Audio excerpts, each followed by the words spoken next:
Welcome back to Primetime News. And a special welcome once again to our viewers on onespotmedia.com. Up first, a strong warning for residents in the corporate area and St. Catherine to brace for more water restrictions as the drought conditions worsen across the island. It comes from the National Water Commission as the entity restricts water supply to some communities in Kingston, St. Andrew and St. Catherine. But how bad is the situation? Kelisha Williams has our story.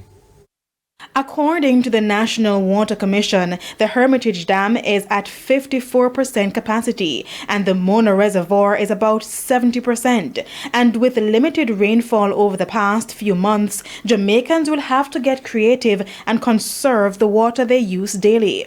The situation is especially concerning in the corporate area and St. Catherine.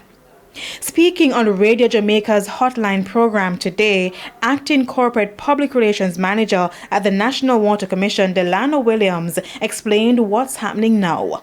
What we're seeing is that the dry period is extremely dry. So amidst all the contingencies, all the gains from the water management, the valve works, the pressure management that we've been doing across the KSA and now in Portmore, we still are really and truly declining.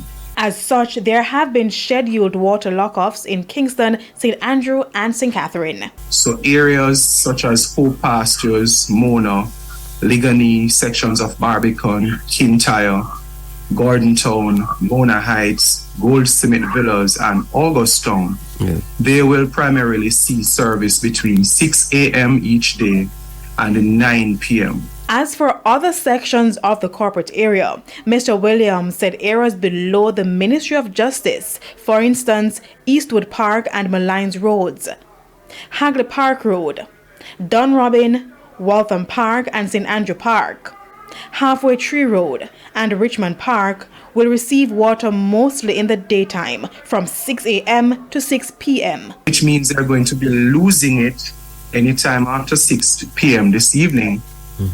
They won't get it back until tomorrow morning.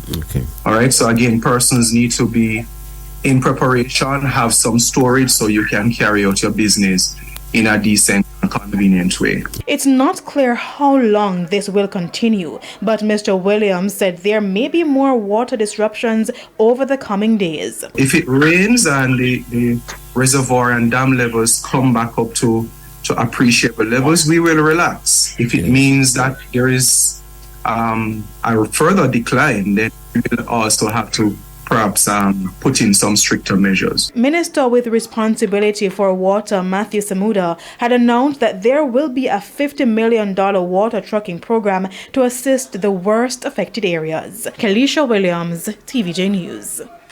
No.